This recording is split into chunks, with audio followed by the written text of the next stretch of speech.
Жаңалықтар шығарылышы өз үшін башлап жіберді. Студияда Алина Хисматуллина, сәлемісіз. Пропискада бір кім тұрмаған бөлме үшін квитанцияда зур сумма келген. Сәбәплері неде? Шаллыда шәһәр күләм үмә үтті. Қайсы майданларда тәртип урнаштырдылар. Гүзәл Габдуллина сюжетында.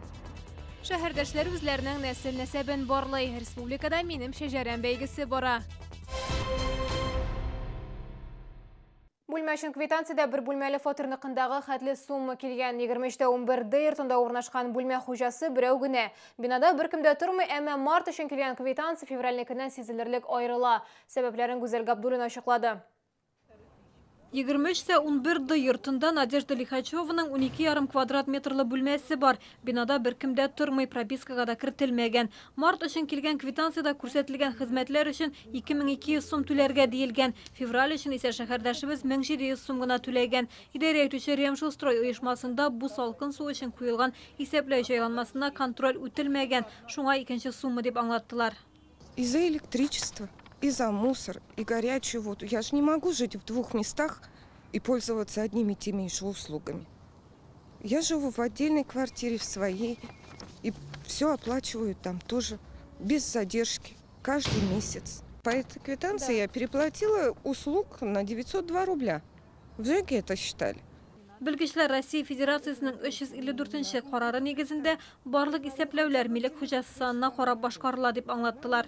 По указанному адресу в феврале месяце истек срок поверочного интервала прибор учета по холодной воде, и им было произведено начисление на одного собственника. Так как обращение с твердыми коммунальными отходами сейчас это коммунальная услуга, то в данном случае и мусор попадает под данное письмо и постановление 354 о начислении на одного человека. Идарә итүче оешмада акчаны шүп түккән өчен генә яңадан кайтарып була диделәр. Бу бер кешегә 72 сум тирәсе. Моның өчен бүлмәдә беркем тормаганлыгын раслаучы документ кирәк. Малосемейкаларда милек хуҗасы санына карамыйча барлык исәпләүләрдә яшәүчеләр санына тапкырлана. Мондый авыр хәлдә калмас өчен белгечләр исәпләү җайланмаларының контроль узу вакытына игътибарлы булырга кирәк ди. Гүзәл Габдуллина, Сергей Вильданов, яңалыклар.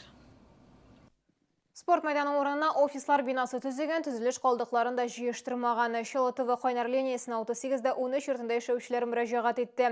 Аларның сүзләренә караганда, эшмәкәр балалар өчен яңа мәйданчык булдырырга вәгъдә иткән, тик сүзендә тормаган. Проблемалы объектта хәбәрчебез булып кайтты. Элек бу урында спорт майданчыгы торган, бирдә комплекста яшәүче балалар баскетбол, футбол уйнарга җыелган. Хәзер исә шәһәрдәшләр бу ял итү урыннан мәхрүм калган.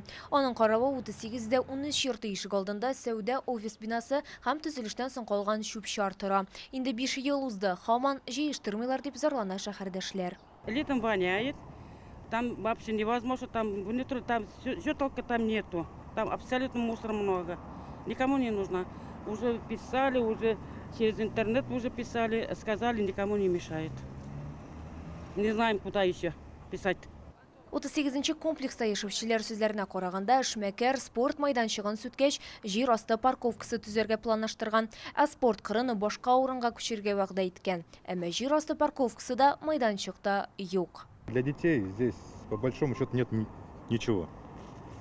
Маленькая детская площадка, которая для самых маленьких, но есть еще которые 5-6 лет, соответственно, им здесь уже не поиграть.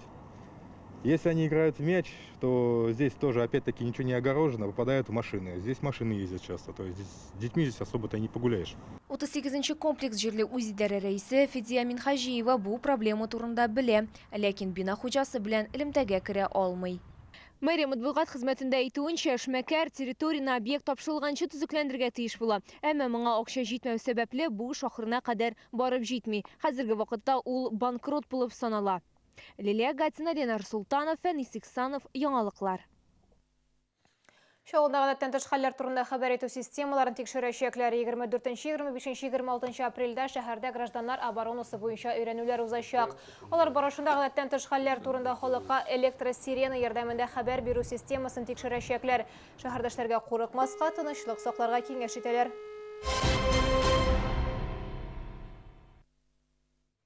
20 меңнән артык шәһәрдәшебез өмәдә катнашты. Берничә сәгать эчендә йөзләгән кубометр шуп түктеләр. Язгы мәләрнең 100 еллыгы уңаеннан парк, оешма территорияләре, скверлар, һәйкәл яннары тәртипкә китерелде. Проспект кырыйларына шупы шар җыелды. Теманы хәбәрчебез дәвам итә.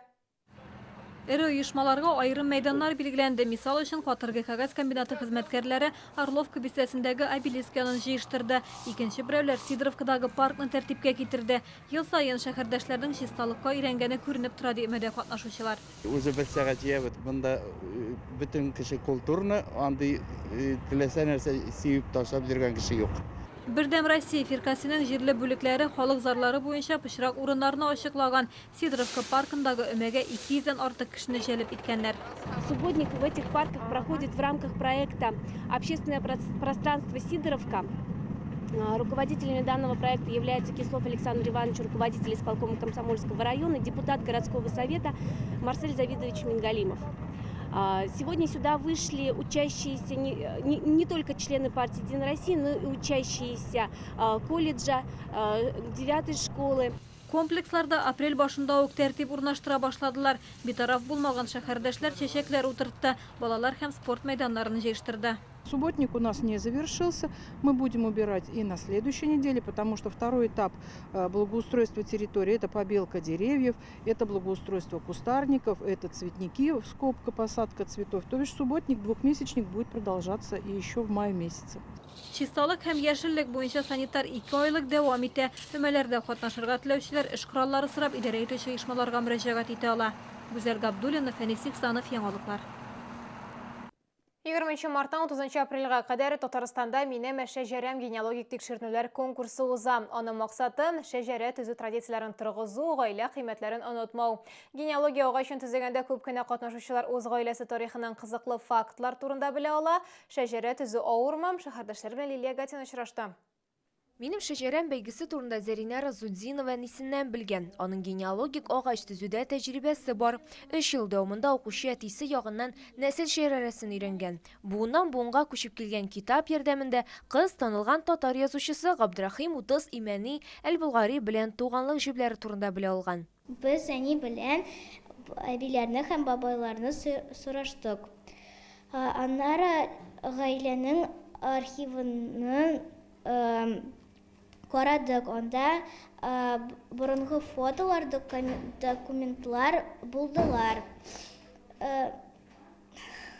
Тагын миңа бу эштә менә бу китап ярдәм итте. Анда мин үземнең 9 тамырларымны таптым. 11 яшьлек Зәринәгә шәҗәрә төзүдә әнисе зур ярдәм күрсәтә. Архив документларын эзләшә, рәсми мөрәҗәгатьләр яза. Бу конкурста катнашканда, информация җыйганда бик күп мәгълүматлар килеп чыга, и тамырлар ныгый, туганлык җипләрен ныгайтасың.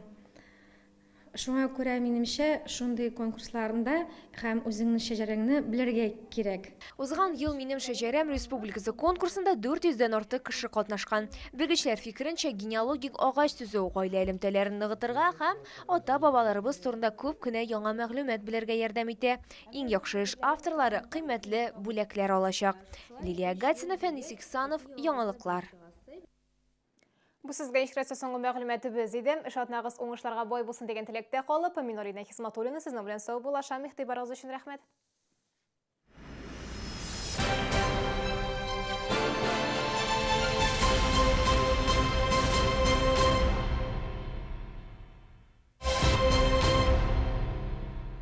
Мечтаете о собственном доме в Сосновом Бору на берегу Камы? Земельные участки с коммуникациями в Тарловке. Каждому покупателю в апреле проект дома в подарок. Беспроцентная рассрочка от застройщика. Приглашаем на выставку-ярмарку «Зеленые недели. Садовод Закамья» с 24 по 30 апреля в выставочный центр «Экспо Кама».